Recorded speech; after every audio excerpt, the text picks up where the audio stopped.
मारो इसे और मारो इसे, ये इसी लायक है।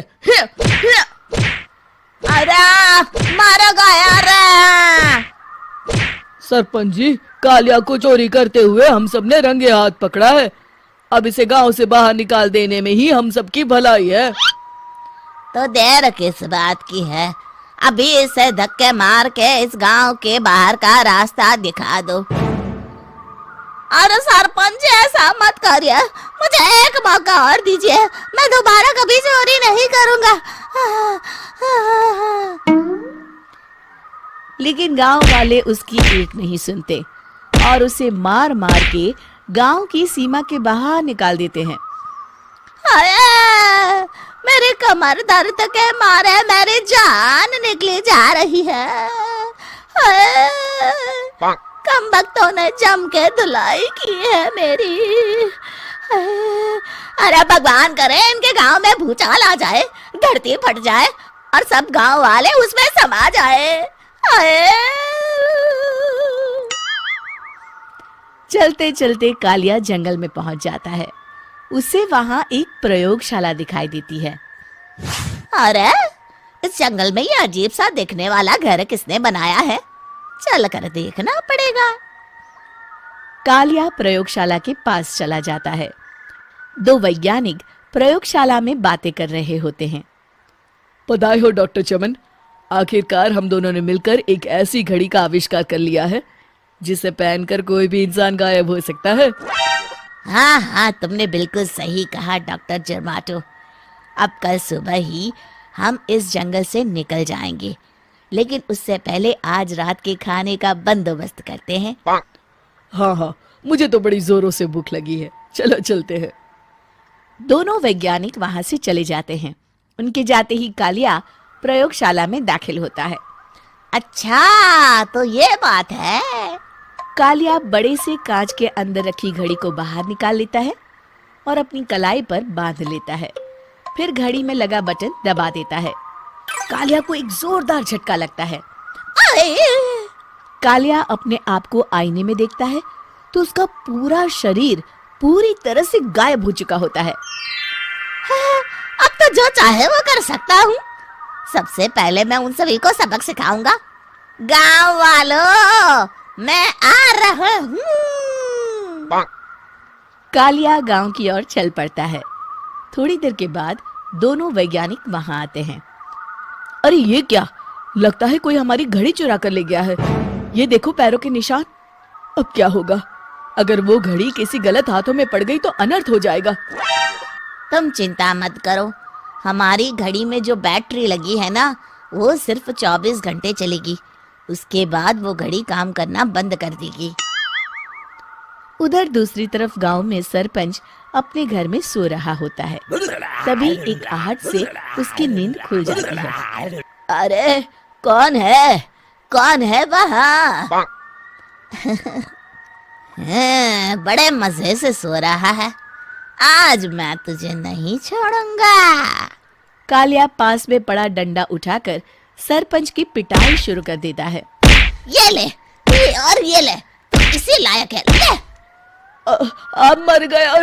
अरे ये क्या हो रहा है? अरे कोई बचाओ मुझे, मेरे घर में भूत आ गया है। सही कहा, मैं भूत ही तो हूँ, ये ले। अरे भूत जी, मैंने आपका क्या बिगाड़ा है, मुझे छोड़ दीजिए। आपको क्या चाहिए? तेरे घर में जितना भी पैसा है ना, मुझे ला कर दे दे, तब मैं तुझे छोड़ दूंगा और यहाँ से चला जाऊंगा। सरपंच अपनी तिजोरी से पैसे निकालकर एक बड़े कपड़े में बांधकर जमीन पर रख देता है और कालिया वो सारा पैसा लेकर वहां से चला जाता है। दूसरी तरफ जमींदार गांव के चौराहे पर खड़ा कुछ लोगों से बात कर रहा होता है। इस कमीने जमींदार ने भी मुझे बहुत पीटा था, इससे भी बदला लेना तो बनता है। हाँ? जमींदार अचानक अपने आप को चांटे मारने लगता है। अरे भाई ये क्या हो रहा है? जमींदार साहब, अब ठीक तो है ना? अरे मुझे नहीं पता भाई।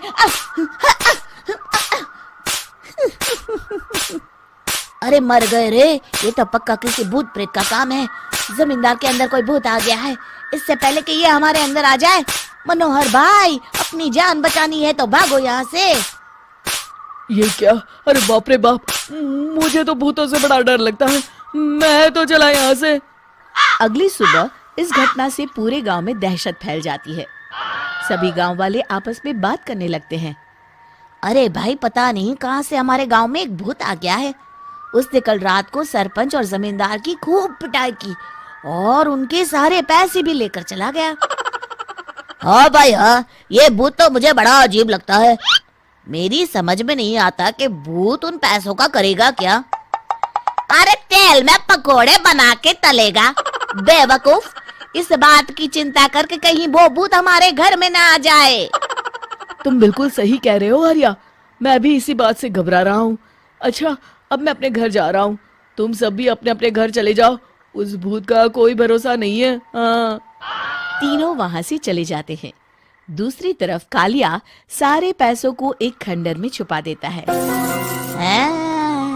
इतने सारे रुपए तो मैंने अपनी पूरी जिंदगी में एक साथ कभी नहीं देखे। इस तरह कुछ दिनों में मैं अमीर बन जाऊंगा। आज मैं उस मोटे बब्बन को अपना शिकार बनाऊंगा। सुना है दहेज में बहुत सारे पैसे और गहने मिले हैं उसे। रात होते ही कालिया बब्बन के घर में घुस जाता है। हाँ, मिल गई तिजोरी। अब जल्दी से इसे खोलकर सारे पैसे निकाल लेता हूँ। अरे खुल जा खुल जा। खुल गई। कालिया पैसे थैले में भर ही रहा था कि तभी बब्बन उसके बगल में आकर खड़ा हो जाता है। भाई क्या कर रहा है? हाँ? अरे हट। अरे तेरी इतनी हिम्मत, मैं तेरे सामने खड़ा हूँ और तू फिर भी मेरी तिजोरी से पैसे चुरा रहा है। अरे मैं तो गायब हूँ, तू मुझे कैसे देख रहा है? कालिया अपनी घड़ी को देखता है। अरे इसे क्या हो गया है? हाय, लगता है बैटरी खत्म हो गई। अच्छा, तो आज मैं तेरी बैटरी अच्छे से चार्ज कर देता हूँ। अरे भाग्यवान, जरा मेरा डंडा तो लाना। ये मोटा मुझे नहीं छोड़ेगा। अरे भागो। कालिया भागकर घर के बाहर जाता है। बाहर सभी गांव वाले हाथ में डंडा लिए खड़े होते हैं। अच्छा, तो तू वो भूत है? मुझे माफ कर दीजिए सरपंच जी, मैं आपके और जमींदार जी के सारे पैसे लौटा दूंगा और आज ही हमेशा के लिए ये गांव छोड़कर चला जाऊंगा। शिक्षा: बुराई ज्यादा दिन की मेहमान नहीं होती, एक दिन उसका अंत हो ही जाता है।